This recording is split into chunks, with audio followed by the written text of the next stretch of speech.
ઓમકાર બિંદુ સંયુક્તમ નિત્યમ ધ્યાયંતિ યોગિનઃ કામદમ મોક્ષદમ ચૈવ ઓમકારાય નમો નમઃ.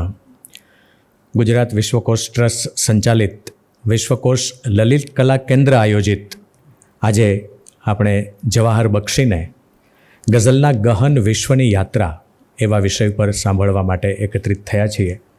ત્યારે વિશ્વકોશ ટ્રસ્ટ વતી આપ સૌનું હાર્દિક સ્વાગત કરું છું. વિશ્વકોશની પ્રણાલી પ્રમાણે વિશ્વકોશ ગાનથી આ કાર્યક્રમનો શુભારંભ કરીશું.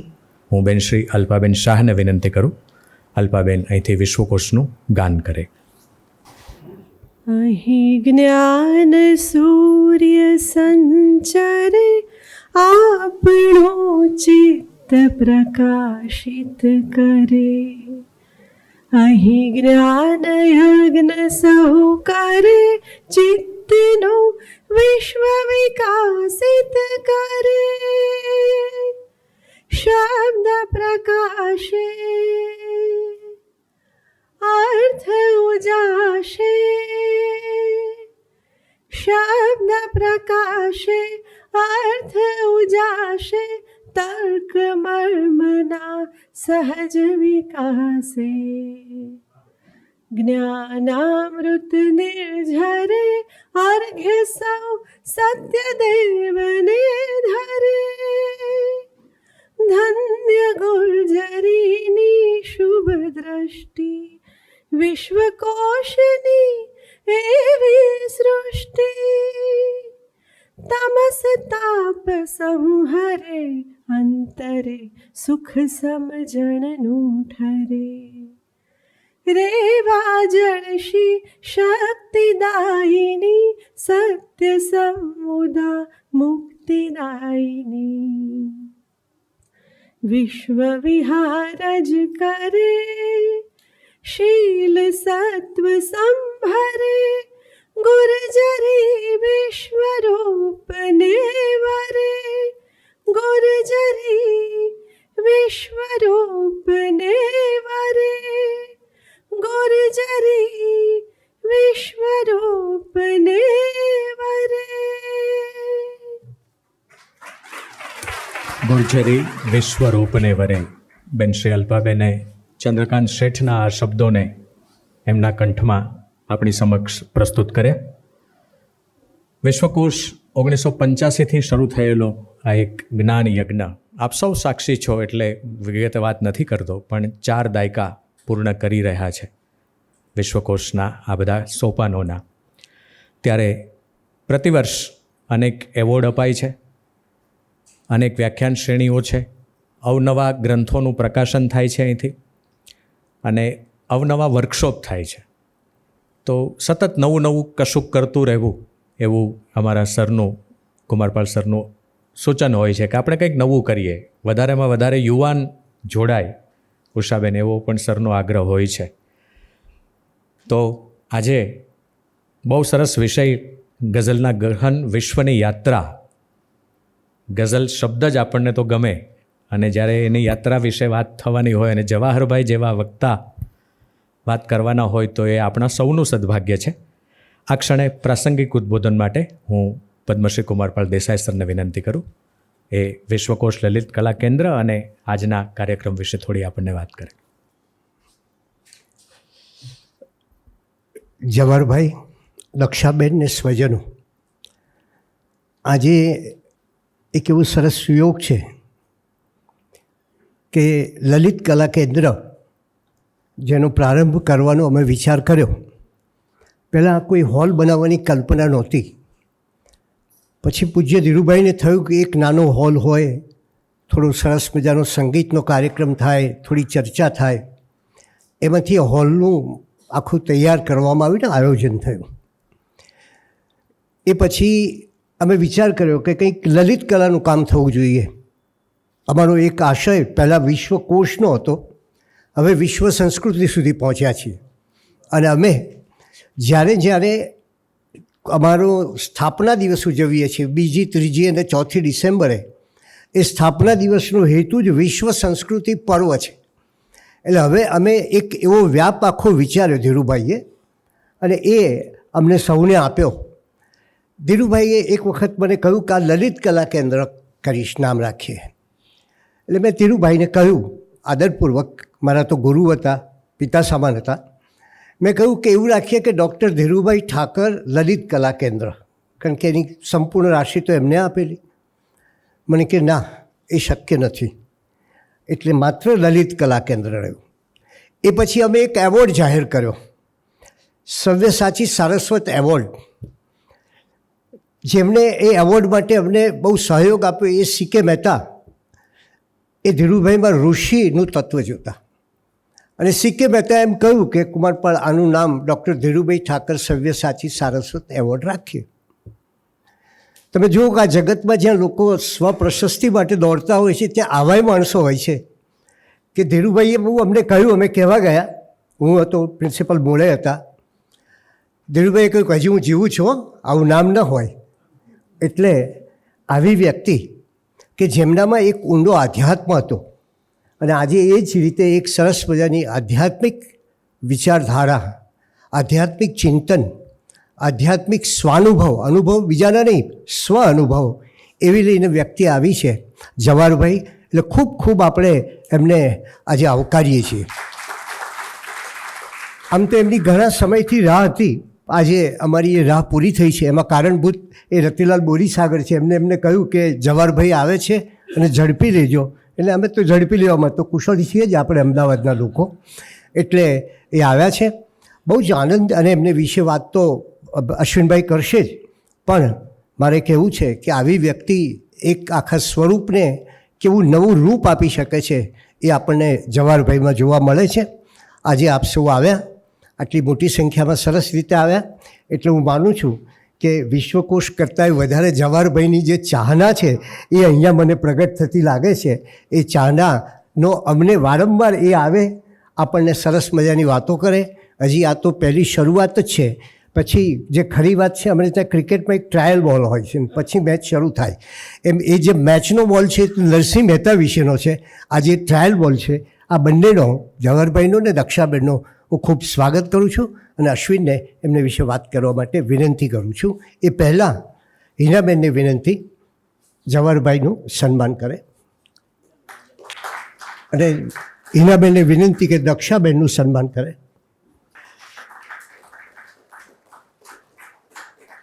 આપના પુનિત આ પગલાં થયા વંદન હજો, ફૂલમાં સુગંધના દીવા થયા વંદન હજો.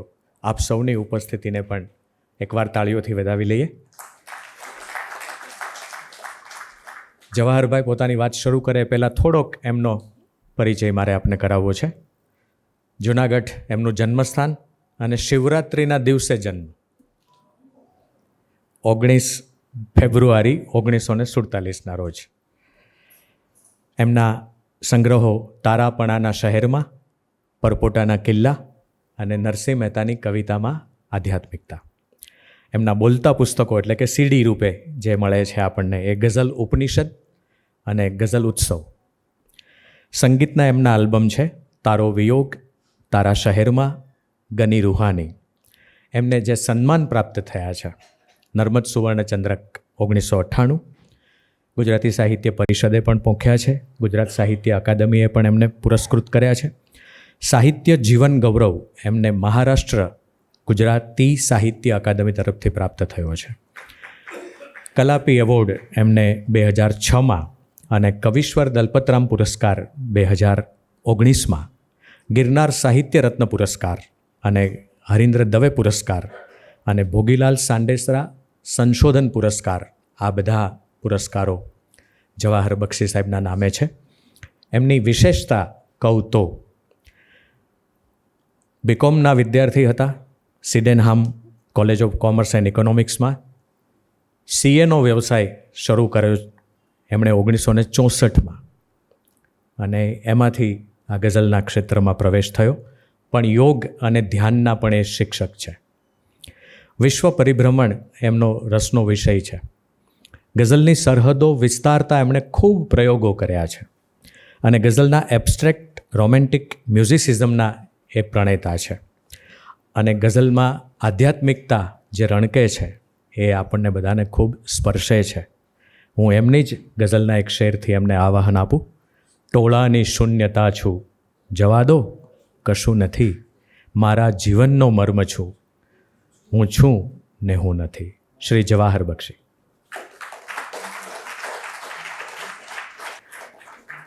જ્યાં સાક્ષાત સરસ્વતી વસે છે એવા જ્ઞાનના ભંડારરૂપ વિશ્વકોશ ટ્રસ્ટના પરિસરમાં આવતા મને ખરેખર આહલાદ થાય છે અને હું એને સદભાગ્ય સમજું છું કે અહીંયા આપના અનેક વિષયોના નિષ્ણાત વિદ્વાન અને કલાકારો અહીંયા હાજર છે, સંગીતકારો, ગીતકારો, સ્વરકારો, અને આવી જેને ઓગસ્ટ એસેમ્બલી કે એમને એડ્રેસ કરવાનું એટલે કે જે બહુજન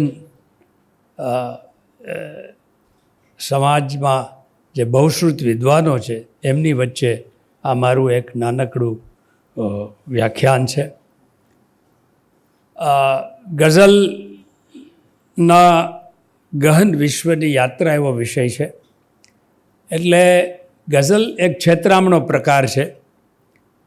એક ઉર્દૂના શેરથી શરૂ કરું છું કે કહાની મેરી રુદાદે જહાં માલુમ હોતી હૈ. રુદાદ એટલે વૃતાંત. હું જે કહું છું એ જાણે દુનિયાનું વૃતાંત હોય એમ લાગે છે.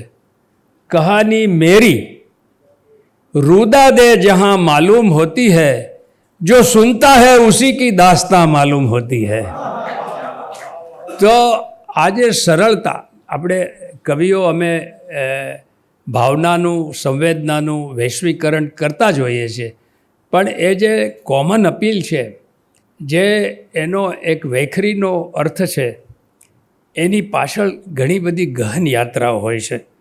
મેં સાહેબે કહ્યું એમ ગઝલને સીમા વિસ્તારવા, છપ્પા ગઝલ, દોહા ગઝલ, આખ્યાન ગઝલ, ગીત ગઝલ, ગરબા ગઝલ, એક પાત્રની ગઝલ, આજના માણસની ગઝલ, જે આ ટોળાની શૂન્યતા છે, તો એમાં જે યાત્રા છે ગઝલની, મેં મારા તારાપણાના શહેરની પ્રસ્તાવના પણ લખ્યું છે કે ગઝલ મારે માટે મર્યાદામાં રહીને અનંતને પામવાની યાત્રા છે. અને એ ભાવને વ્યક્ત કરતા એક મારા શેરથી શરૂ કરું છું. આખ્યાન ગઝલનું અમે ગઝલમાં જેને મતલા કહીએ એને પ્રેમાનંદ મુખબંધ કહે છે. એટલે આખ્યાનનું સ્વરૂપ છે કે ભગ્ન સમયની સોય ઉપર એને મળવાના પાયા બાંધ્યા. બ્રોકન નીડલ ઓફ ટાઈમ, આઇન્સ્ટાઈનના ટાઈમ સ્પેસ કર્વેચર સાથે આખો શીખ, આનો કેટલો મોટો વ્યાપ છે. ભગ્ન સમયની સોય ઉપર, કેમ કે આપણું જીવન તો ક્ષણભંગુર છે અને યાત્રા અનંતની કરવાની છે, તો તે અમને આટલી હેસિયત આપી છે તો અમારી બી હેસિયત જોઈ લે કે ભગ્ન સમયની સોય ઉપર એને મળવાના પાયા બાંધ્યા, જાત ફનાની સાવણી પર પરપોટાના કિલ્લા બાંધ્યા. આ ક્ષણભંગુરતાને અમે ફોર્ટિફાય કરી છે. પછી તો આગળ જો સમય હશે તો આખી ગઝલ સંભળાવીશ, પણ પછી ઢાળમાં એમ આવે છે કે મળવા પહેલાં એના હોવાના થોડા અણસારા બાંધ્યા. ક્યાં જવું એનું નામનું, પણ આપણી એની ખબર કોને છે? સાહેબ શેર સાંભળજો કે મળવા પહેલાં એના હોવાના થોડા અણસારા બાંધ્યા, બાંધી કઈ અટકળ કઈ અફવા બાંધી કઈ ભણકારા બાંધ્યા. આજે શાસ્ત્ર છે એક આપણી હાઇપોથિસિસ છે, એ અફવા છે. રામકૃષ્ણને આમ થયું ને ચૈતન્યને આમ થયું, એ બધી અફવાઓ છે. પણ જે આપણને લઈ જાય છે આપણા પોતાના જ ભણકારા એની સુધી લઈ જાય છે. તો આપણે થેન્ક યુ. હવે જે વિષય છે એમાં સ્વરૂપને ઇતિહાસ વિશે જરા 2-4 મિનિટ. ગઝલ આમ તો અરબી શબ્દ છે. કાફલા કે કારવાનોમાં ફરતી જે આરબની જે અલ્લડ મસ્તી છે એની અભિવ્યક્તિ છે. એમાં હુસ્નો ઇશ્કના બધા પહેલાં છે. મારે સૌથી પહેલો વિદ્વાનો સાથે જે અમે ભેખડે ભરાયા એ લોકોએ એમ કહ્યું કે આ જે ઉમરાઓની પત્ની, શેખની પત્નીની જે કે એની પોતાની પ્રિયતમાની જે પ્રશસ્તિ કાવ્યો હતા, કસીદા, એમાં એક તસબીબ નામનો પ્રકાર છે, એમાંથી ગઝલનો જન્મ થયો. એટલે મેં કહ્યું કે તો પછી એ નઝમ થવી જોઈએ. જે ગઝલના વ્યાવર્તક લક્ષણો છે એમાં એને પૂર્વાપર સંબંધ નથી હોતો. It is like A collage. અને સાહેબ આદિમ મનુષ્યની દરેક અભિવ્યક્તિઓ લાઘવપૂર્ણ રહી છે. તમે રૂચા લો, શ્લોક લો, સુભાષિત લો, સૂત્રો લો કે દુહા લો. એટલે અમે તો કાઠિયાવાડમાં દુહાઓ ને આ બધું લોકસંગીત સાંભળીને રહેતા. એટલે મેં કહ્યું કે આ જે ગઝલ છે એ મુક્તક પ્રકારની રચના છે અને એનું સ્વરૂપ દોહા જેવું છે અને ગઝલ આખી દોહાવલી જેવી છે કે જેથી એમાં દરેક જુદા જુદા વિષય, એક શેર પ્રિયતમાની બેવફાઈ વિશે હોય, બીજો એના ઝુલ્ફોનું વર્ણન હોય, ત્રીજામાં કબર વિશે હોય, તો ચોથામાં દોસ્તોની દુશ્મની વિશે હોય. એટલે એ જે કોલાજ પ્રકાર છે, મેં આખું ગઝલ કોલાજ નું એક આખું પ્રકરણ મારી ગઝલમાં રાખ્યું છે. પણ એ વખતે જે રદીફ કાફિયા એટલે પ્રાસ, અંત્યપ્રાસવાળી એક પ્રાસના દોરાથી જે બંધાયેલી મોતીની માળા છે એવું એક સરસ વર્ણન એક જણે કરેલું છે. મોતી શબ્દની બે વ્યુત્પત્તિ છે. એક મુક્ત એટલે કે દરેક શેર પોતાની રીતે સ્વતંત્ર છે અને ભાયાણી સાહેબે મૌક્તિક ઉપરથી કર્યું છે. તો એ મોતીના જેવી તેજસ્વી અને મૂલ્યવાન અભિવ્યક્તિ છે એ પણ એમાં થાય છે. પણ મૂળ વાત એ છે કે દરેક મોતી પોતાનામાં સંપૂર્ણ છે અને એને બીજા મોતી સાથે ખાલી એક દોરાનો સંબંધ છે અને એ દોરો છે એ રદીફ કાફિયાનો છે. એ રદીફ જે છે એ પછી ઈરાનમાં આવ્યો, એ આપણે લેશું. પણ બેઝિકલી એ પ્રણય કાવ્ય છે અને મેં એમ વિધાન કરેલું કે જે વેદનું જે સૂક્ત છે, ઋગ્વેદના સૂક્તો જે વ્યાસે એનું આખું મંડલાકારમાંથી એની જે એની પૂર્વ નિર્મિત જે આખી હતી એમાંથી 10 મંડળમાં એનું જે આખું એમણે સંશોધન કર્યું. તો એ જે ગઝલ છે એ વૈદિક સૂક્તનો જે પ્રકાર હતો એમાં એક સૂક્તમાં અનેક ઋષિઓ હોય, અનેક દેવતાઓ હોય, અનેક છંદ હોય, પણ એ કેવા એક સૂક્ત અને બધું એક ગાયત્રી છંદમાં હોય. છંદો પણ જુદા હોય, ક્યારેક ત્રિષ્ટુપ હોય વગેરે. તો આ જે છે એ મારી પોતાની આ અભિધારણા છે અને એના જે સ્વરૂપ છે એમાં છંદ, પ્રાસ એટલે કાફિયા અને રદીફ જે એક ધ્રુવ શબ્દ સમૂહ છે જે તમારે રાખવો હોય તો રાખવો, ન રાખવો હોય તો ન રાખવો. મેં મારા જેમ કે દુહા ગઝલમાં એને હમ રદીફ હમ કાફિયા કહેવાય. કોઈ હમણાં આવશે ભીતો ભણકારાય, કોઈ હમણાં આવશે ભીતો ભણકારાય, એક અમસ્તી શક્યતા અને આખું ઘર પડઘાય. હવે આમાં ભીતો ભણકારાય અને આખું ઘર પડઘાય, એમાં આઈ એમાં કોઈ રદીફ નથી, પણ ય છે એ રદીફની સ્થાન લે છે અને આય થાય જાયના કાફિયા છે એટલે એને હમ રદીફ હમ કાફિયા કહેવાય. આ બધું પહેલું છે. અને મેં મુસલસલ ગઝલો, હું જ્યારે 1974માં ઇંગ્લેન્ડ ગયો ને પછી 13 વર્ષે પાછો આવ્યો, ત્યાં સુધીમાં સૌથી નઝમ પ્રકારની કે જેને બળવંતરાય ઠાકોરેની વિચાર પ્રધાન કવિતામાં ભાર જલ્લા ગોફવાળી એક આકારબદ્ધ રચના છે એવી સૌથી વધુ મેં લખેલી એવું વિદ્વાનોએ પ્રતિપાદિત કરેલું છે. અને એક વસ્તુ છે કે એ કેમ કે પ્રણય કાવ્ય છે પણ છતાંય જે સોનેટને કે ગીતને કે કોઈ પણ કાવ્ય સ્વરૂપને જે કાવ્યશાસ્ત્રના નિયમો કે સૌંદર્યશાસ્ત્રના નિયમો જે લાગુ પડતા હોય એ બધા જ એને પડે. ધ્વનિ, વક્રોક્તિ, વ્યંજન, રસ, અલંકાર વગેરે બધું જ. તો આ એનું એક સ્વરૂપ છે અને એની અંતર સ્વરૂપની વ્યાખ્યાઓ મુખ્ય 3 છે. શરૂઆત પ્રિયતમાના સંવાદ સાથે થઈ અને એ પછી પરમાત્મા સાથેનો સંવાદ ઈરાનમાં શરૂ થાય છે. પણ એ જે પ્રણય, જેને તગઝુલ એટલે ગઝલનો મૂળ રંગ એવી એક વ્યાખ્યા છે કે જે સ્ત્રી પુરુષનો જે આખી પ્રણયની ભાવના છે એનો જે આખો અફેર છે એના જુદા જુદા પહેલાં મારી એક જાણીતી ગઝલથી હું તમને એના 2 શેરથી શરૂઆત કરું છું કે દૂરતા કોઈ વખત મોંઘી પડી, દૂરતા કોઈ વખત મોંઘી પડી, પણ નિકટતા તો સતત મોંઘી પડી. દૂરતા કોઈ વખત એટલે સાહેબ આ આધ્યાત્મમાં પણ એવું છે. દૂરતા કોઈ વખત મોંઘી પડી, પણ નિકટતા તો સતત મોંઘી પડી. મહેક તારા શહેરમાં સારી હતી, ત્યાં સુધી બધું સારું હતું. મહેક તારા શહેરમાં સારી હતી, શ્વાસમાં ગઈ કે તરત મોંઘી પડી. તો આ જે છે, હવે આમાં મોંઘી પડી છે રદીફ છે, અને શરત, લત, વખત વગેરે એના પ્રાસ એટલે કે કાફિયા છે. અને ઘણીવાર કેમ કે ગમે જાના ગમે દોરા એ આપણે પછીથી લેશું, પણ ગઝલનો વ્યાપ જીવાતા જીવન સાથે પણ છે. એટલે પંડિતો અને ડૉક્ટરો માટે મેં ખાસ શેર એટલે થયો, પછી મને લાગ્યો કે એને મેં લાગુ પડે, આ ખાઓ ને આ ન ખાઓ ને આમ કરો ને આમ ન કરો, ભાઈ રહેવા દે ને બાપા, જીવવા દે ને.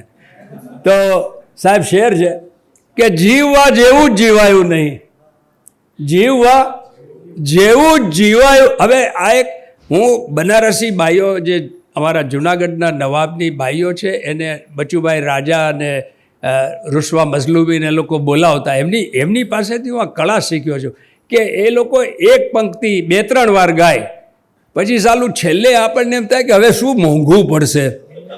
એટલે એની પેલી હોય, કોઈ કહે કે આ રમત મોંઘી પડશે, કોઈ કહે છે વખત મોંઘી પડશે, કોઈ કહે કે લત મોંઘી પડશે.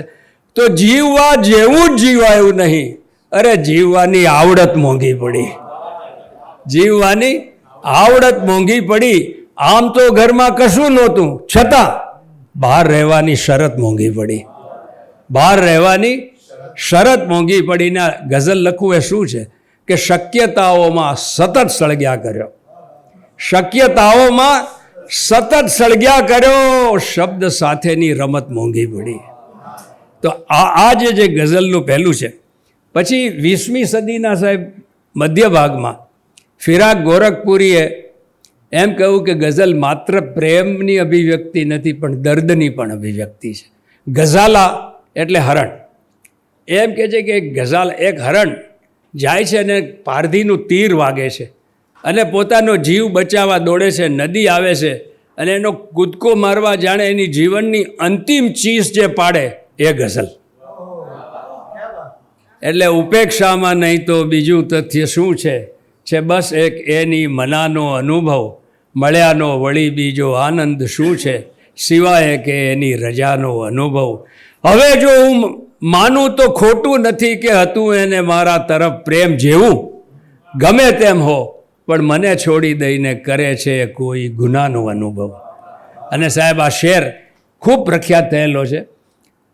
હરણ તરસે માર્યું આ હાંફી રહ્યું છે, પ્રથમ એને પાણી પીવાડો લોકો.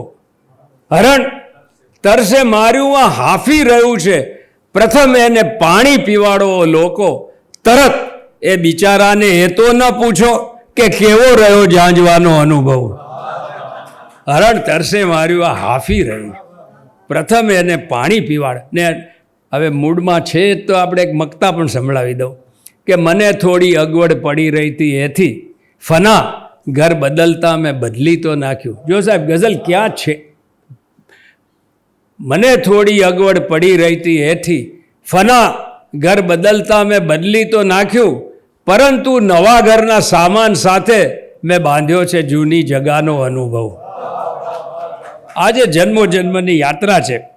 તો અને જે ત્રીજી વ્યાખ્યા છે એ ડૉક્ટર ફિટ્ઝજેરાલ્ડે આપેલી. એમણે જે ગઝલ જે ધાતુ હતી, કાંતવું અથવા ગૂંથવું, એટલે એમણે એવું કહ્યું કે અનેક ઇમોશન્સને જે આ રદીફ કાફિયાની દોરીમાં બાંધી અને જે ગૂંથે છે કળાને, જે સાહિત્યને ગૂંથે છે એ ગઝલ છે. એટલે જે આધુનિક જે આદિલ, મનોજ, રાજેન્દ્ર, ચીનુ, ભગવતી, મનહર, અમે બધા, રમેશ પારેખ, તો એ લોકોની જે ગઝલો છે એમાં એક મોક્ષ મળી ગયો કે આપણે પ્રિયતમા સાથેની જ વાતચીત નહીં. એટલે આજે ટોળાની શૂન્યતાનું સાહેબે જે વર્ણન કર્યું એમાં નગરનો ઢોલ, નામર્દ શહેનશાહ, બીડીનું ઠૂઠિયું, ઈસુ, એ બધા જે પ્રતીકો આવે છે એ જે ડૉક્ટર ફિટ્ઝવેરા, જો કે એ આખી એક એ પણ મુસલસલ ગઝલ છે અને એ પણ મારી બહુ ચર્ચિત ગઝલ છે, સમય મળશે તો એ સંભળાવશું. એટલે ગઝલ જ્યારે આ અરબસ્તાનમાંથી 7મી સદીમાં જ્યારે ઈરાનનો વિજય કર્યો આરબોએ, ત્યારે ત્યાં સૂફીઓ હતા અને સૂફીઓ તો લગભગ 2000 વર્ષથી ત્યાં હતા. અહીંયા હું કોઈ વાદ વિવાદ કે આર્યન ઇન્વેઝન કે એ બધામાં પડતો નથી, પણ લોકમાન્ય તિલકે એમ કહેલું કે ષણમાસા કરીને ઉપનિષદ અને ભગવદ્ ગીતામાં શ્લોક છે, 6 મહિનાની દિવસ ને 6 મહિનાનો રાત, એ જ ઉત્તરાયણ ને એ જ દક્ષિણાયન. તો એણે એમ કહેલું કે જ્યારે ઋગ્વેદ લખાયું ત્યારે ઋષિઓ ઉત્તર ધ્રુવની આજુબાજુ ક્યાંક હોવા જોઈએ. આજે લેટવિયામાં જે રીગા કેપિટલ છે, રીગ કે રીગા, ત્યાં એ ઋગ્વેદ લખાયો હોય એવો સંભવ છે. અને જે લેટવિયન અને એની બાજુમાં લિથુએનિયન ભાષા છે એ સંસ્કૃતને ઘણી મળતી ભાષા છે. જો આર્યો ત્યાં ન હોય તો કેવી રીતે શક્ય છે?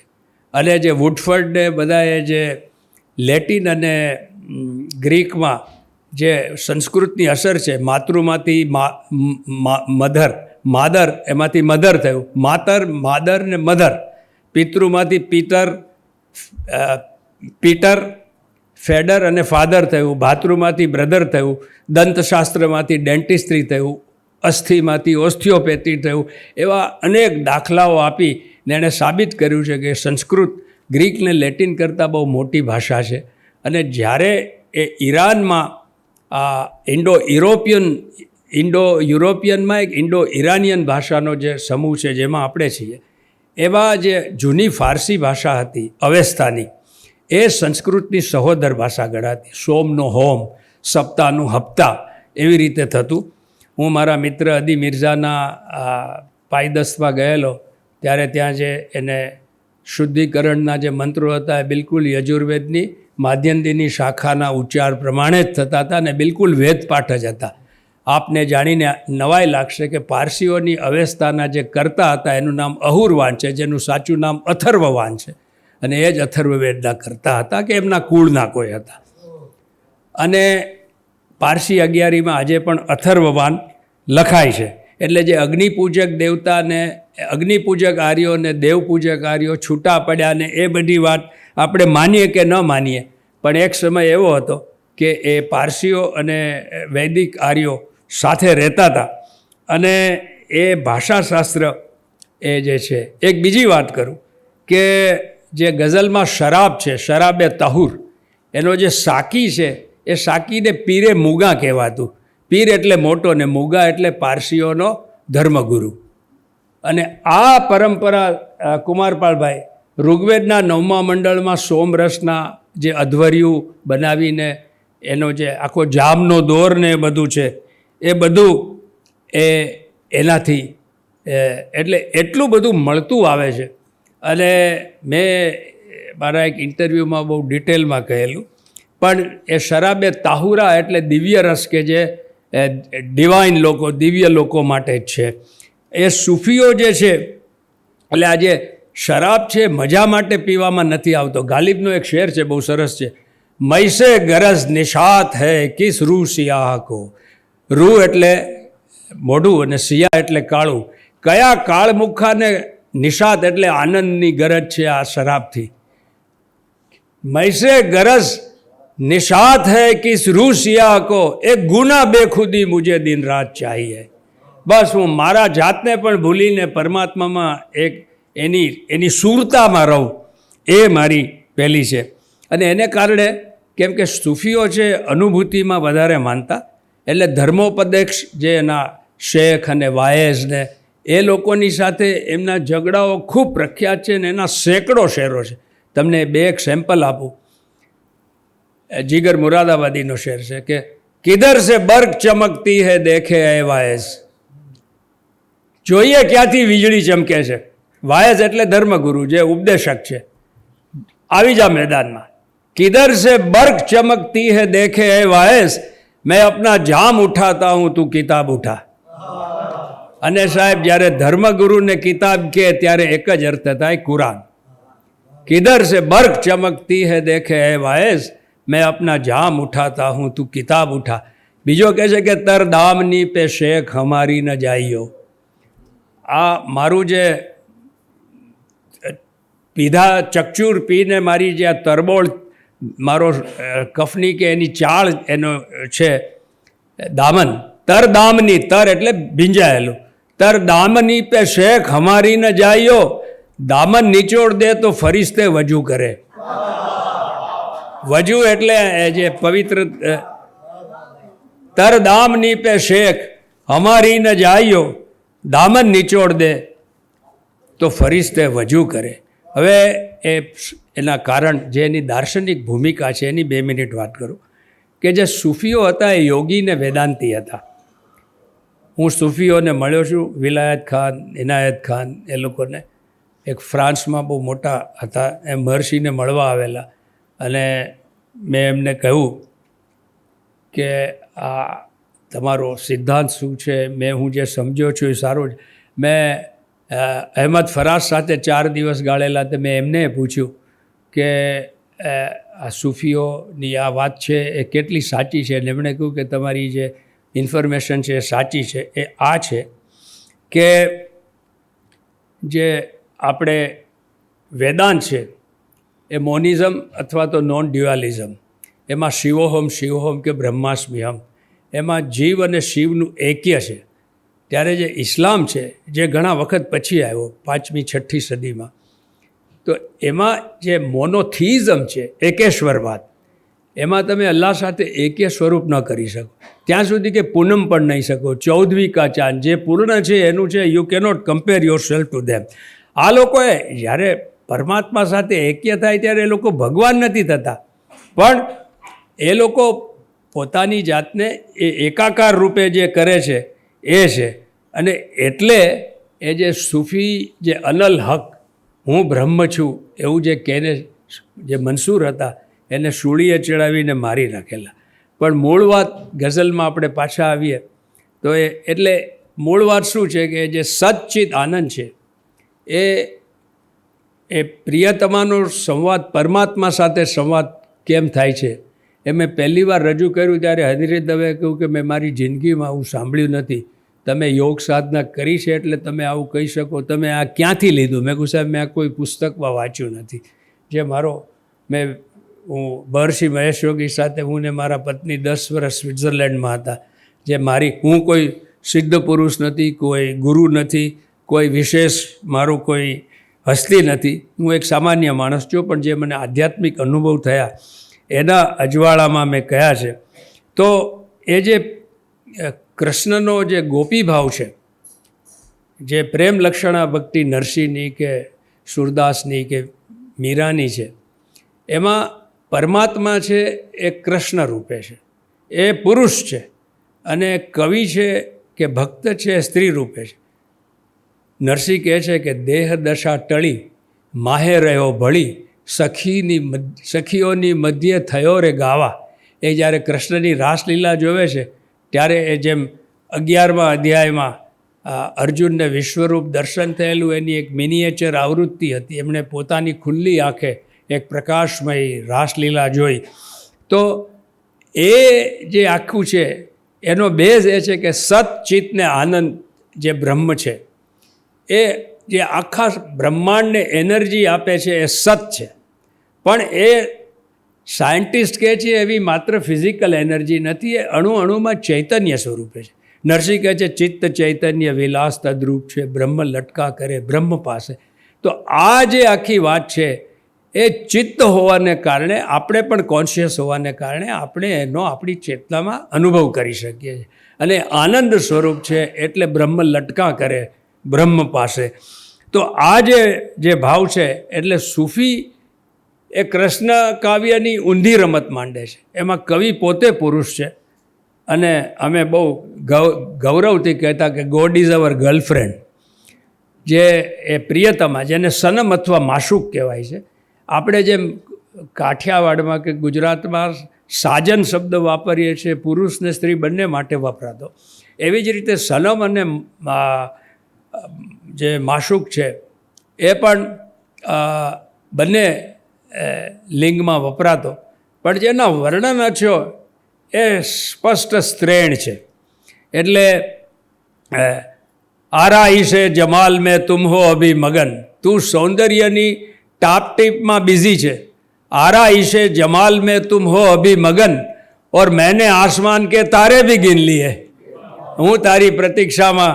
તો આ જે છે હવે એ ગુજરાતીમાં સૌથી પહેલી વાર નરસિંહના જારીના પદોમાં મળે છે. જારીના 4 જ પદો છે, એમાં એક ચોથું તો ઘુસાડી દીધેલું છે, 3 ઓથેન્ટિક છે. અને એમાં નરસિંહ અચાનક, એ પ્રસંગ ક્યાંનો છે એમ નથી, પણ મારી એવી માન્યતા છે અને ઈચ્છારામ સૂર્યરામ દેસાઈએ પણ એ કહેલું છે કે એ જ્યારે એને રાજાએ પકડી લીધેલો, લઈ આવો લંપટ નરસિંહને, એના શૃંગાર કાવ્યોને લીધે એને જેલમાં પૂરેલો, ત્યારે એને તરસ લાગે છે તો કોઈ બાઈ સોનાનો જગ, જેને જારી કહેવાય, લઈને એને પાણી પાવા આવે. એને એમ થાય છે કે અમારો કૃષ્ણ છે એ મોહિની સ્વરૂપે, સ્ત્રી રૂપે મને જોવા આવ્યો છે. એટલે એ કહે છે કે ગોરી તારે ત્રાજુડે રે મોયા મોયા મુનિવર રાયા, રૂપ સ્વરૂપ કળ્યું ન જાય, દિશે છે કોઈ ઈશ્વરી માયા. તો આ જે આખી વાત છે સાહેબ, ત્રાજુડા ઉપર મોહવું, એ આ અંગ્રેજીમાં આવી કવિતા હોય તો ઊંધા વળી ગયા હોય લોકો. અને આ જે હુસ્ન અને ઇશ્કની વાત છે, તો એ જે આખી હુસ્નની વાત છે એ પરમાત્માનું સૌંદર્ય છે અને એ એટલા માટે વૈશ્વિક છે. મારા 2 શેર કહું, જે વેદાંત છે ગઝલમાં કેવી રીતે આવે છે કે ક્યાંય નો નહીં તે છતાં સર્વત્ર છું, ક્યાંય નો નહીં તે છતાં સર્વત્ર છું, કોઈ સરનામા વિનાનો પત્ર છું, કોઈ સરનામા વિનાનો પત્ર છું. ને વાત મારે આ કરવી છે કે વિશ્વભર વિખરાયેલું નક્ષત્ર છું, વિશ્વભર વિખરાયેલું નક્ષત્ર છું, માત્ર તારી આંખમાં એકત્ર છું. તમે જુઓ કે આપણને જ્યોગ્રાફીમાં શીખડાયું છે કે 2 તારાઓ વચ્ચે કરોડો માઇલનું અંતર છે. વિશ્વભર વિખરાયેલું નક્ષત્ર છું, માત્ર તારી આંખમાં એકત્ર છું. જે આ સચ્ચિદ આનંદની જે વાત છે એ જ છે, પણ આ રીતે ગઝલમાં આવે. એનો એક છેલ્લો શેર કહી દઉં કે આંખમાં મૃગજળ ભરીને શોધ નહીં, આંખમાં મૃગજળ ભરીને શોધ નહીં, જ્યાં જઈશ ત્યાં લાગશે અન્યત્ર છું. આપણે જ્યાં જઈએ ત્યાં મૃગજળ દૂર લાગે. આંખમાં મૃગજળ ભરીને શોધ નહીં, જ્યાં જઈશ ત્યાં લાગશે અન્યત્ર છું, માત્ર તારી આંખમાં એકત્ર છું. મેં જે આ ચુસ્ત પ્રાસમાં લખાતી ગઝલો ઉપર વર્ષો સુધી ગાળો આપી છે કે આ મકાન દુકાન ને મહોબત શિકાયત એવા બધા મેં કાફિયામાં લખ્યું જ નથી, પણ આ અચાનક આવેલી ગઝલ છે ને મને, હું પોતે ચોંકી ગયો. એકી સાથે 2 ગઝલ આવેલી, એક ઇતિ સુધી નહીં પહોંચાય અત છોડો, એ આ વિષયની નથી, પણ એ આ નક્ષત્ર છું ને કાફિયા હું ક્યારેય લખું નહીં, એટલે આ બધું થતું હોય છે. હવે આ પરમાત્મા છે, પ્રિયતમાની વાત. મને સાહેબ અમેરિકામાં એક જણે પૂછેલું કે તમે ક્યારે પ્રિયતમાની વાત કરો ને ક્યારે પરમાત્માની વાત કરો, એ ખબર કેમ પડે? તો મેં કહ્યું કે જ્યારે આમ કરું ત્યારે સમજવું કે પ્રિયતમાની વાત છે, અને આમ કરું ત્યારે સમજવું કે પરમાત્માની વાત. પણ હકીકતમાં મારી કવિતાઓ સાંધાવાળા જેવી છે કે હંમેશા આમ જ હોય છે. તો આજે આપણે જે યોગમાં જે મળે છે એ પરમાત્મા પ્રિયતમા ક્યારે થાય છે, અથવા તો પ્રિયતમા પરમાત્મા ક્યારે થાય છે? આપણે ત્યાં 7 ચેતનાના વર્ણન છે. એક જાગૃત, સ્વપ્ન, સુષુપ્ત તો સૌને ખબર છે. એ ત્રણેયની પાર જે એનું મૂળ છે એ સમાધિ ચેતના છે, જેને તુર્ય અવસ્થા કહેવાય છે. અને પતંજલિ એની વ્યાખ્યા આપે છે યોગશ ચિત્તવૃત્તિ નિરોધ. એના પહેલા ચેપ્ટરનું 2જું સૂત્ર છે યોગશ ચિત્તવૃત્તિ. જ્યારે મનના બધા સંકલ્પ વિકલ્પ અનુભૂતિ સ્મરણ બધું શાંત થઈ જાય ત્યારે તદા દ્રષ્ટુહુ સ્વરૂપે અવસ્થાનમ, આત્મા માત્ર પોતાની આત્મામાં સ્થિત હોય છે અને એનો અનુભવ કરે છે. અને એ અનુભવ પણ આપણને ત્યારે ખબર નથી પડતો જ્યારે બહાર આવીએ ત્યારે. જાવેદ અખ્તરના સાહેબ પિતાજીના જાનિસાર અખ્તર, એની પોતાની એક સ્ટાઇલ હતી બોલવાની. એનો એક શેર છે આ સંદર્ભમાં કે મેં જબ ભી, એ આવી રીતે બોલતા, મેં જબ ભી ઉનકે ખ્યાલો મેં ખોસા જાતા હું. હું જ્યારે એના વિચારમાં જ્યારે ખોવાઈ જાઉં છું, મેં જબ ભી ઉનકે ખ્યાલો મેં ખોસા જાતા હું, वो खुद भी बात करे तो बुरा लगे है मुझे, वो खुद भी बात करे તો બુરા લગે. પરમાત્મા પોતે સાક્ષાત થઈને આવે, તું એમ કહું કે ભાઈ તું જા, ડોન્ટ ડિસ્ટર્બ મી. આ સાહેબ આ જે ગઝલની ગહનતા છે, અને એમાં જરાય ફિઝિકાલિટી ના ચાલે. મારો એક શેર છે કે દૂરતા ઓગળી રહી જ હતી, દૂરતા ઓગળી રહી જ હતી, સ્પર્શ વચ્ચે જ ઘર કરી બેઠો, સ્પર્શ વચ્ચે જ ઘર કરી બેઠો, ફક્ત તારા સુધી જાઉં તું, પૂછ નહીં ક્યાંનો ક્યાં જઈ બેઠો.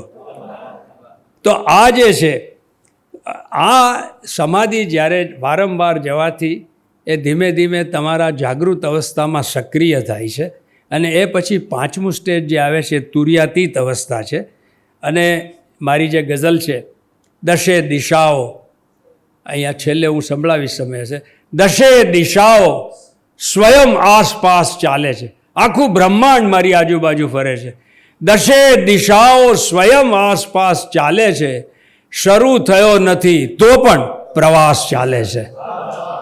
આ ગઝલ હું છેલ્લે સંભળાવીશ, આપણે વાત પૂરી કરી લઈએ.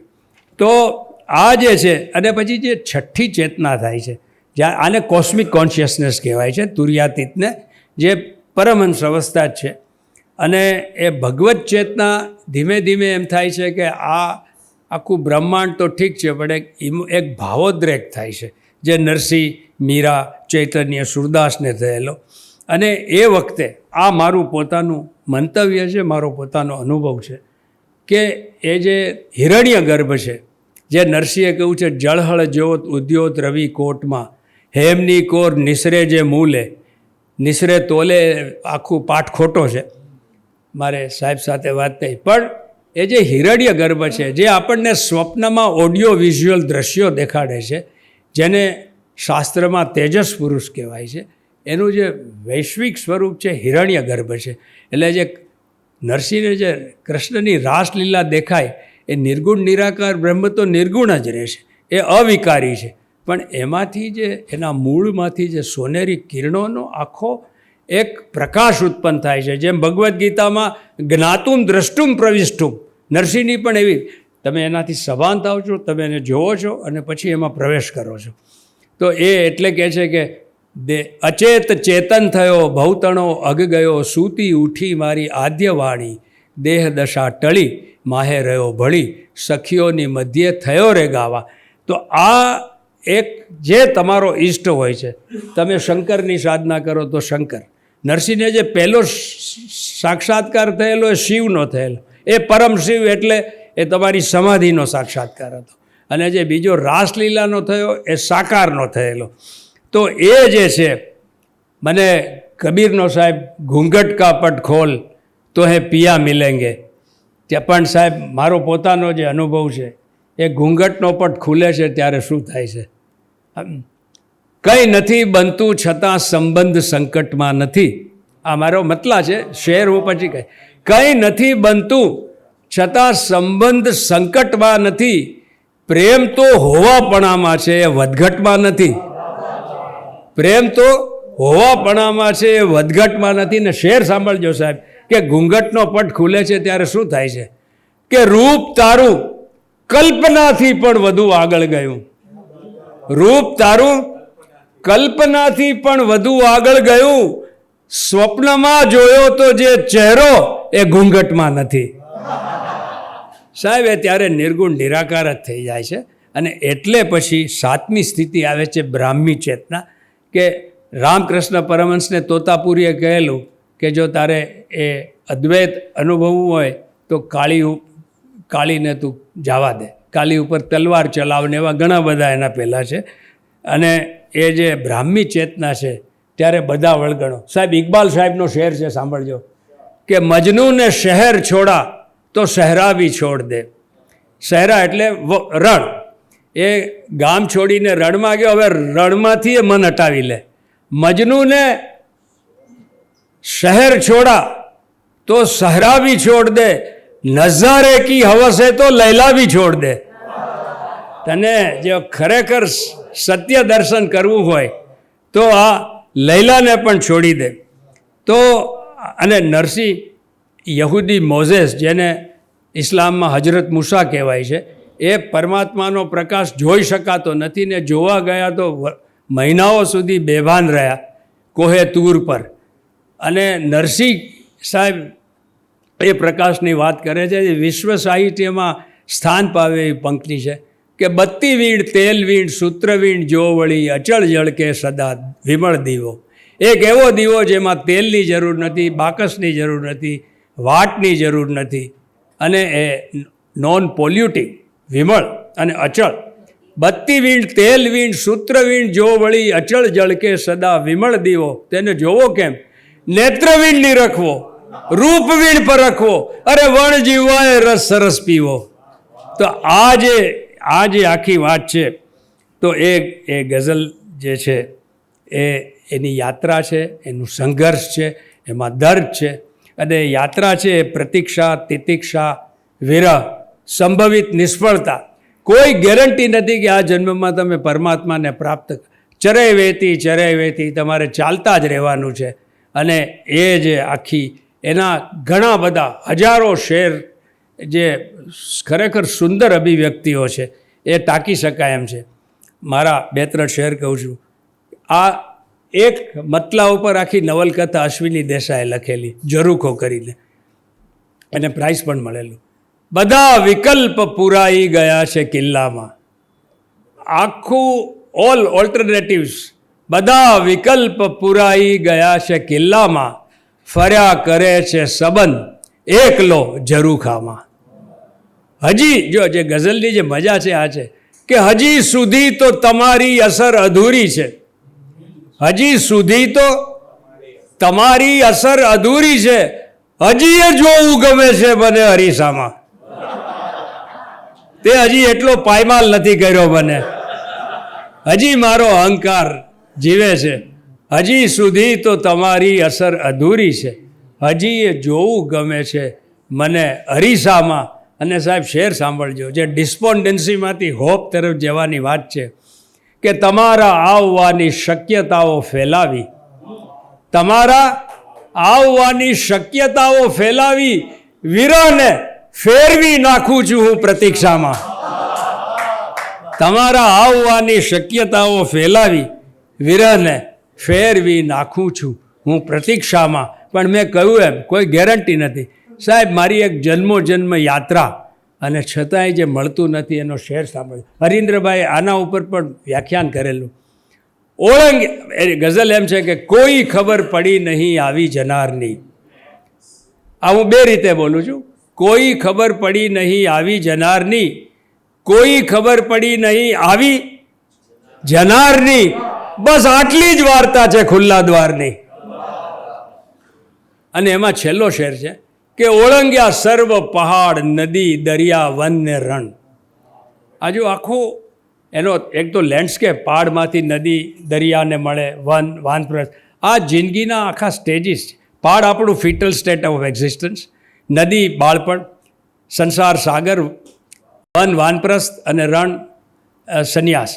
તો જન્મો જન્મથી તારી યાત્રામાં છું. ઓળંગ્યા સર્વ પહાડ નદી દરિયા વન ને રણ, એક ભીત તૂટતી નથી તારા વિચારની. આ એક ભીત તૂટતી, હાથે કરીને બનાવેલી, એ જ્યારે તૂટે ત્યારે યોગસ ચિત્તવૃત્તિ નિરોધ થાય અને ત્યારે મળે, એ વાત છે. તો આ જે છે ગઝલના જે પડાવ, અને એમાં ગમે જાના અને ગમે દોરા. ગમે જાના એટલે પ્રિયતમા તરફથી મળેલા દુઃખ, અને ગમે દોરા એટલે સંસાર તરફથી મળેલા દુઃખ. એટલે ગાલિબે એમ કહ્યું છે કે ગમે હસ્તી કા અસદ કિસ્સે હૈ જુસ મર્ગે ઇલાસ. જે ગમે હસ્તી એટલે જીવનના દુઃખનો, મૃત્યુ સિવાય કોઈ બીજો ઈલાજ નથી. મર્ગ એટલે મૃત્યુ, ઇલાજ એટલે ઇલાજ, અને જૂઝ એટલે સિવાય. એટલે કે જિંદગી આખી તમારે દુઃખ સહન કરવાનું છે, દર્દ સહન કરવાનું છે, અને જ્યારે મૃત્યુ થાય ત્યારે શાંતિ વળે. એનો દાખલો આપે છે. આ બહુ વેલ નોન શેર છે. ગમે હસ્તી કા અસદ કિસ્સે હૈ જુઝ મર્ગે ઇલાજ, શમ્મા હર રંગ મેં જલતી હૈ સહર હોને તક. શમ્મા આપણું મીણબત્તીનું આપણું જીવન છે. એક છેડે કે બે છેડે ગમે તેમ બળતા હોઈએ, પણ રાત પૂરી થાય, બળવું પૂરું થાય, મૃત્યુ આવે અને શાંતિ મળે. ત્યારે પણ મળે તો. એક બીજો શેર છે કે અબ તો ઘબરા કે ये कहते हैं कि मर जाएंगे, मर के भी चैन न पाया तो किधर जाएंगे.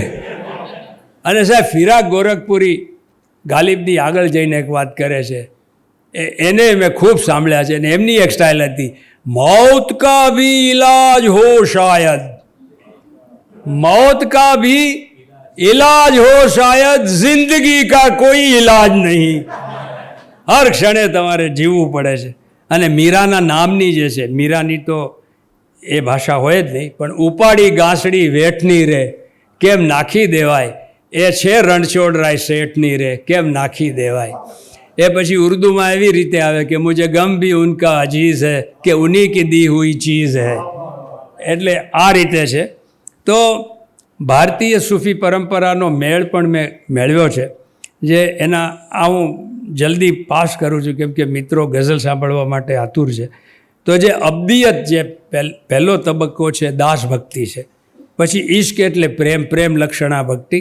એમાં મેં જે અહેમદ ફરાઝને પૂછેલું કે મેં એવું વાંચ્યું છે કે ગોપી ભાવના પણ સૂફીઓ છે, એ વાત સાચી છે?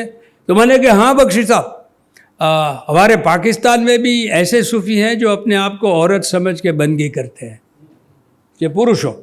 અને જે ઝૂદ છે એ વિરક્તિ છે, વૈરાગ્ય. એટલે એ સૂફીઓનો વૈરાગ્ય, મારો સાહેબ એક બહુ જાણીતો શેર છે કે આ શરીર છે એ પણ આપણું નથી, આપણું છે શું કે આપણે છોડીએ. Sannyas is only a mental concept. મસ્તી વધી ગઈ તો વિરક્તિ થઈ ગઈ, મસ્તી વધી ગઈ તો વિરક્તિ થઈ ગઈ, ઘેરો થયો ગુલાલ તો ભગવો થઈ ગયો. આ જે ગુલાબી મસ્તી છે. અને એ પછી વજ્દ એટલે નિજાનંદ. જ્યારે તમે સંસારને એમાંથી નિવૃત્ત થઈને માત્ર તમારામાં જ રહે છે. કબીર સાહેબ કહે છે મન મસ્ત હુઆ ફિર ક્યું બોલે વગેરે. અને મારો એક શેર છે કે છેલ્લી ક્ષણે કોનો હતો ઝડકાર, કોને ભાન છે. આજે આખી જે નિજાનંદની મસ્તી છે, છેલ્લી ક્ષણે કોનો હતો ઝડકાર, કોને ભાન છે, ઝાંઝર હતા કે હતી તલવાર, કોને ભાન છે. અમે ખપી ગયા એટલી ખબર છે, કપાઈ ગયા એટલી ખબર છે. એ સૌંદર્ય અમને ઘેર્યા કે પછી કોઈ બીજાએ. તો એમાં એક શેર છે કે જોઉં ન જોઉં ત્યાં સ્વયં દ્રષ્ટિ અગોચર થઈ ગઈ, નજર જ ગાયબ થઈ ગઈ. જોવો કોને? જોવું ન જોવું ત્યાં સ્વયં દ્રષ્ટિ અગોચર થઈ ગઈ, કેવો કર્યો તો એમણે શણગાર, કોને ભાન છે. ને છે એક મસ્તીનો મહાસાગર અને છું મૌનમાં, અને છું મોજમાં. સોરી, મોજ એટલે મોજું અને મોજ એટલે આનંદ. છે એક મસ્તીનો મહાસાગર અને છું મોજમાં, આ પાર પહેલે પાર અપરંપાર, કોને ભાન છે. આજે સ્થળ અને કાળની પારની વાત છે. અને પછી હકીકત એટલે સત્ય દર્શન, પરમાત્માનો સાક્ષાત્કાર, અલ્ટિમેટ ટ્રુથ સુધી પહોંચવાની જે વાત છે, એટલે ફના અવસ્થા કહેવાય કે જેમાં સઘળી લૌકિકતા નાશ પામે છે. અને છેલ્લે જે વસ્લ એટલે મિલન, એને બકા સ્ટેજ પણ કહેવાય છે. એ બ્રાહ્મી સ્થિતિ જે ભગવદ્ ગીતાના 2 અધ્યાયમાં 72મા શ્લોકમાં એશામ બ્રાહ્મી સ્થિતિ પાર્થ ન એનામ પ્રાપ્ય વિમુહ્યતિ, આના પછી કોઈ નીચે પડવાની વાત નથી. તો આ જે ગઝલ છે એમાં જે સર્ચ છે તમારા પ્રેમને પામવાની, તમારી પ્રિયતમાને પામવાની, જે તમારી જે કશિશ છે, જે તમારો સંઘર્ષ છે, જે પ્રયત્ન છે. મારી 2 ગઝલ સંભળાવીને હું મારું વ્યાખ્યાન પૂરું કરું છું. એમાં જે પહેલી ગઝલ છે એ મેં લગભગ 400-450 કલાકે 9 વર્ષે પૂરી કરેલી. અને મારી તારાપણાના શહેરની એ ટાઇટલ ગઝલ છે. અને એ ગઝલ ત્યારે મારી પાસે મારી એક પ્રોસેસ એવી છે કે હું કેનવાસ ઉપર પોએટ્રીને રાખતો હોઉં છું, જેમ ચિત્રકારો રાખે છે, અને એક જુદા જુદા કેનવાસ પર પડી હોય. આ મારી ગોલ્ડન એગવાળી ગઝલ હતી કે જ્યારે આને લઉં ત્યારે કોઈ બીજી સારી ગઝલ સૂજે. પણ 9 વર્ષે પૂરી થઈ, અને આપણે જે જીવનમાં કંઈક મેળવવાનો પ્રયત્ન કરીએ છીએ, ક્યાંક કશું ખોટું છે, એ શું ખોટું છે, ક્યાં ખોટું છે, અને જે હુસ્ને ખ્યાલ એટલે કે જે કલ્પનાનું સૌંદર્ય છે, એ ગઝલનો એક મોટો અલંકાર છે, એની બહુ મોટી સિદ્ધિ ગણાય છે. આમ તો ગઝલ માટે ઇબારત, ઇશારત અને અદા બલાએ જાહે ગાલિબ હર ઉસકી હર બાત, ઇબારત ક્યાં, ઇશારત ક્યાં, અદા ક્યાં. અદા એટલે વાકછટા, જે એની અંદાજે બયા. ઇબારત એટલે પદાવલીનો વિન્યાસ, અથવા તમે વાત જે રીતે પહેલી લાઇનમાં મૂકો છો અને એને બીજી લાઇનમાં કરો છો. ઇશારત એટલે પ્રતિક પ્રયોજન, સંકેત જે તમે આપો છો, વક્રોક્તિ છે, વ્યંગ છે, અનેક એના અર્થ થાય. તો મારી જે ગઝલ છે કે તારાપણાના શહેરમાં જો તું મને શોધ્યા કરે તો હું તને ક્યાંથી મળું. તારાપણાના શહેરમાં એટલે પહેલો જે પરમાત્માને પ્રાપ્તિનો જે છે એ અહંકાર. અને કુંવરપાળભાઈ, મને આ શેરની પહેલી લાઈન મને લગભગ 1-1.5 વર્ષ પહેલાં આવેલી. પછી એકવાર હું મરીન ડ્રાઈવ પર ચાલતો હતો ને અચાનક આ બીજી લાઈન આવી, ત્યારે મને ખબર પડી કે આ ગઝલ હવે એ પહેલાં લાઈન સાથે જોઈન થાય છે. આવી પણ એક પ્રોસેસ હોય છે કે તારાપણાના શહેરમાં જો તું મને શોધ્યા કરે તો હું તને ક્યાંથી મળું. આમ આઈનાના શહેરમાં જો તું મને શોધ્યા કરે તો હું તને ક્યાંથી મળું. હવે જુઓ, મને ત્યારે ખબર પણ નહોતી કે આટલો મોટો રદીફ થશે. ના શહેરમાં જો તું મને શોધ્યા કરે તો હું તને ક્યાંથી મળું. એટલે મારી પાસે માત્ર ગાગા લગા છે, મુસ્તફિલુન મુસ્તફિલુન જ્યાં જ્યાં નજર મારી ઠરે. મેં ઇતિહાસ ગઝલનો છોડી દીધો છે. બાકી 150 વર્ષથી જ્યાં જ્યાં ચમન, જ્યાં જ્યાં ગુલો, ત્યાં ત્યાં નિશાની આપની. બાલાશંકરની ગુજારે જે શિરે તારે, મણિલાલની કહી લાખો નિરાશામાં અમર આશા, અનેક છે, પણ એ મેં ઇતિહાસ છોડી દીધો છે. તો તારાપણાના એટલે આ જે ભગવદ્ ગીતામાં જે કે છે મામકાહા પાંડવાસ છે, આમ જે મામકાની વાત છે એ આઈનાનું શહેર છે. Multiplication of ego. આમ આઈના તારાપણાના શહેરમાં જો તું મને શોધ્યા કરે તો હું તને ક્યાંથી મળું. આમ આઈનાના શહેરમાં જો તું મને શોધ્યા કરે તો હું તને ક્યાંથી મળું. ને શેર સાંભળજો કે શાશ્વત મિલનથી તે સનાતન દૂરતાના સંભવોનું આંધળું આકાશ છું. શાશ્વત, આ ઇબારત જુઓ સાહેબ. મારી પેઢી, અમારી પહેલાંની પેઢીમાં આવો મિસરા, આવી પંક્તિ આવી જ નહોતી. મૂળ વાત એમ છે કે એક બાજુ એક એક્સ્ટ્રીમ છે કે આપણે કાયમ મિલન થાય, અને બીજી બાજુ સમાંતર રેખાની જેમ જન્મો જન્મ ક્યારેય ન મળીએ. તારી તાકાત હોય તો આ બેની વચ્ચેની કોઈ પણ એક બ્લાઇન્ડ પોસિબિલિટી, આપણે બ્લાઇન્ડ રમીએ ને, આંધળું અને આકાશ છો. શાશ્વત મિલનથી તે સનાતન દૂરતાના સંભવોનું આંધળું આકાશ છું. નિશ્ચિતપણાના શહેરમાં જો તું મને શોધ્યા કરે તો હું તને ક્યાંથી. 16 સોમવાર કરવાથી કે 100 માળાથી નથી મળવાનું. જિંદગીભર પ્રતીક્ષા તેષામ નિત્યાભિયુક્તા નામ યોગક્ષેમમાં. આ every minute you have to. તો નિશ્ચિતપણાના શહેર. પછી સાહેબ એવું થયું કે આખો એનો કેનવાસ જે છે એ જે આકાશ, વાયુ, અગ્નિ, જલ, પૃથ્વી, મન, બુદ્ધિ ને અહંકાર, મેં 8 શેર વિચારેલા. પણ જે પહેલો શેર છે એ મન, બુદ્ધિ, અહંકારનો આવી ગયો તારાપણાના શહેરમાં. પછી એક એક તત્વો આવતા ગયા. આ આકાશ તત્વનો છે. વાયુ તત્વનો શેર સાંભળજો કે હું તો હવાના ગર્ભમાં લજામણી જેવા સુકોમળ શ્વાસનું હોવા પણ. લજામણીને તમે ટચ કરો તો સંકોચાઈ જાય. હું તો એના કરતાં એ વધારે નાજુક શ્વાસ, અને શ્વાસ પણ નહીં, એનું હોવાપણું. અને ક્યાં? હવાના ગર્ભમાં. સાહેબ શેર સાંભળજો. હું તો હવાના ગર્ભમાં લજામણી જેવા સુકોમળ શ્વાસનું હોવાપણું. નખ ટેરવાના શહેરમાં જો તું મને શોધ્યા કરે તો હું તને ક્યાંથી મળું. આ જે ગ્રોસનેસ છે આપણી સાહેબ, એટલે એ છે बाहर चमन में फूल भी हर एक को नहीं मिलते, बहार आती है लेकिन किसी किसी के लिए.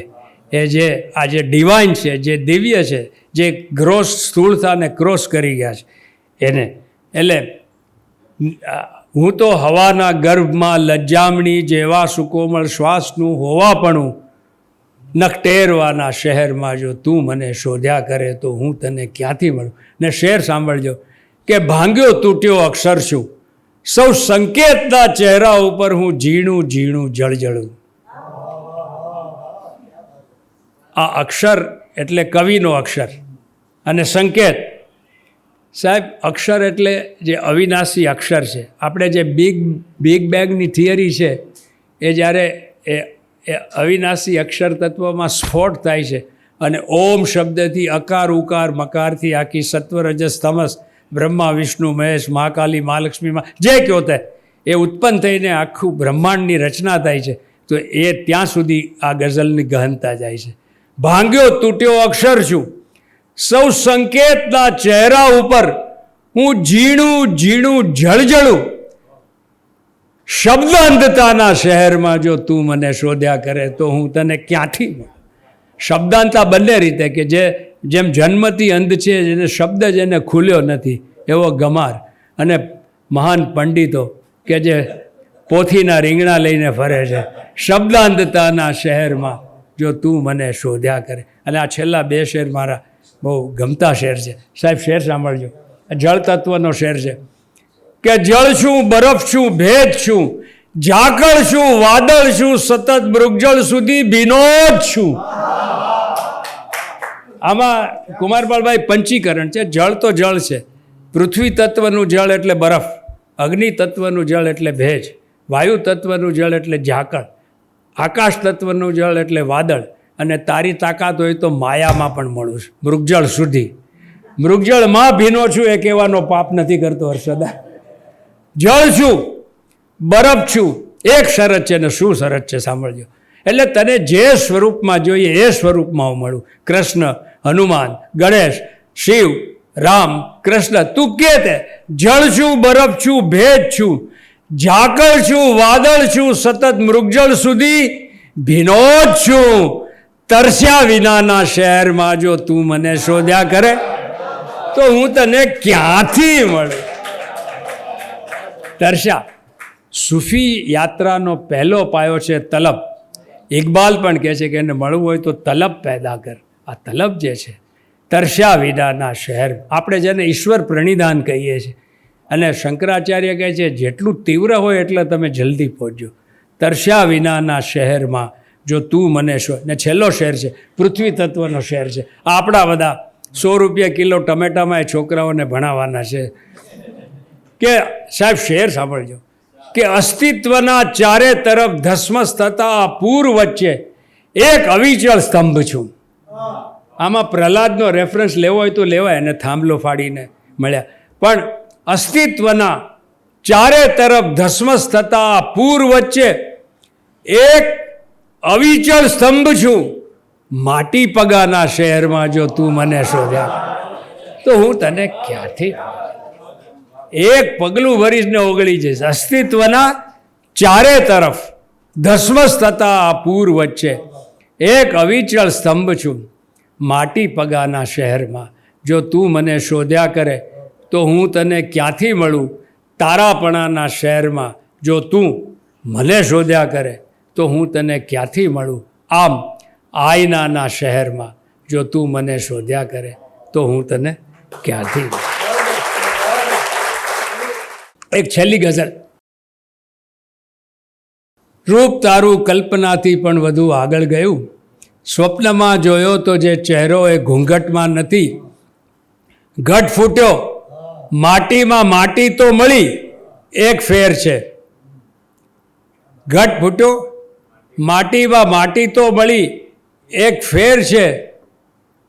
જે હતું આકાશ ઘટમાં એ હવે ઘટમાં નથી. પણ આ જે મારી ગઝલ છે, મેં જે કહ્યું કે જે તુર્યાતીત અવસ્થાની જે ગઝલ છે, મેં એનું નામ જ દ્રષ્ટે સ્વરૂપ તારાપણાના શહેરમાંની આ છેલ્લી ગઝલ છે. મેં પહેલું પાનું ને છેલ્લું પાનું વાંચ્યું છું, બાકીનું તમે ચોપડીમાં વાંચી લેજો.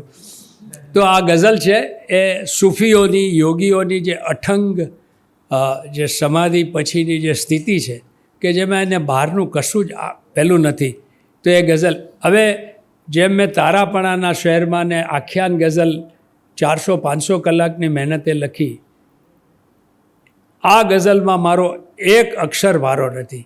ટોસ્ટરની જેમ આખું જાણે મેં ભીત પર જોઈને લખી હોય એવી રીતે આમાં મારો કોઈ એમાં કોન્ટ્રીબ્યુશન નથી, એમને એમ આવેલી ગઝલ છે.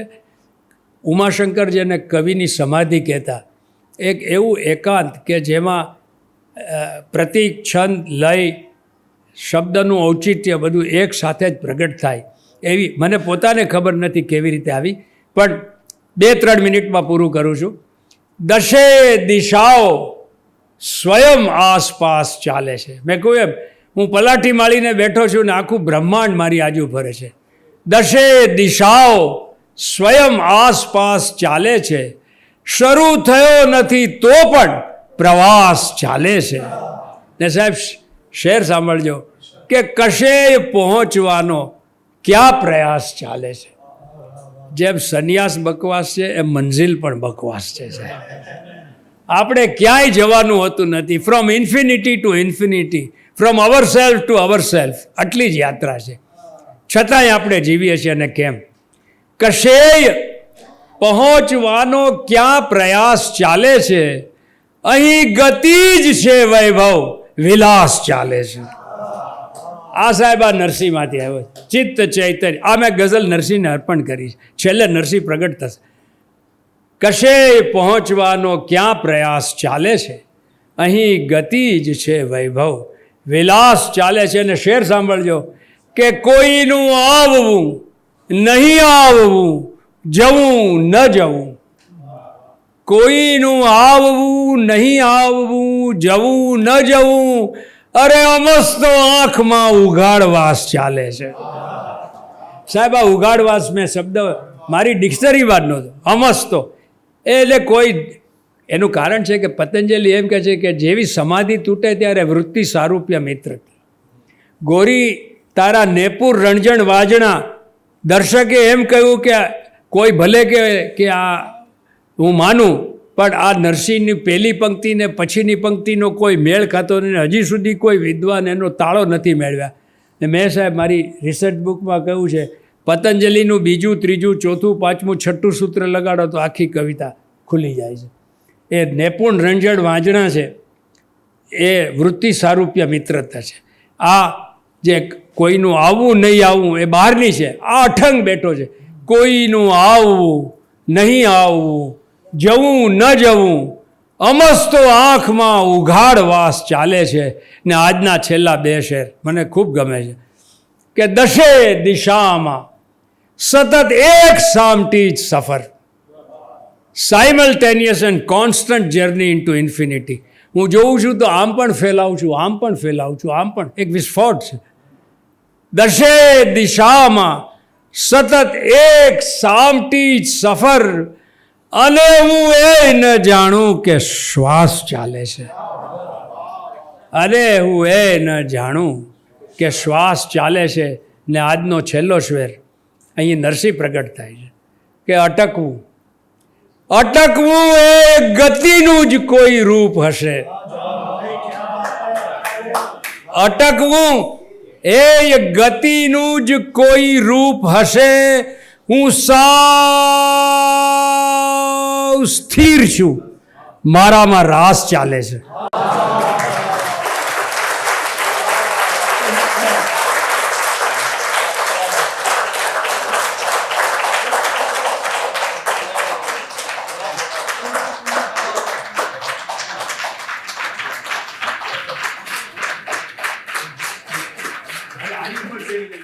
લાજના ભાવથી નમી તે ગઝલ, જે પ્રથમ દૃષ્ટિએ ગમી તે ગઝલ, આંખમાં આંજીને સ્નેહનો સુરમો, રાતભર સોગઠે રમી તે ગઝલ. દૃષ્ટિ મળતા જ પાપણો મલકે, ઉગે સંબંધ રેશમી તે ગઝલ. એ તો છે ચીજ સર્વ મોસમની, નિત્ય લાગે જે મોસમી તે ગઝલ. અને ઘાયલ સાહેબની ગઝલ છે, મગતા અદ્ભુત છે. મીઠી એકાદ સાંભળી ઘાયલ, હલબલી જાય આદમી તે ગઝલ. તો બક્ષી સાહેબને આપણે ભરપૂર રીતે માણ્યા. સૌને ફરી ફરી શુભેચ્છાઓ અને ફરી ફરી આભાર આપનો.